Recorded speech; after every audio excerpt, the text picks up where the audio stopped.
Hello Taurus, welcome po sa inyong reading.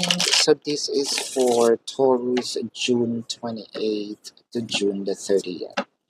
I feel like itong connection mo with your person is unti-unting nagiging much stronger. Kung ano man yung nagawa ng past person mo na nakilala mo, ito ang bawi, ito ang reward, parang ito ang taong para sa'yo. Taurus, madami ditong green flags. Kaya ganun na lang din ang support ng mga taong nakapaligid.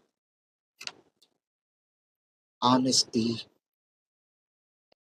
this person is bringing a lot of good news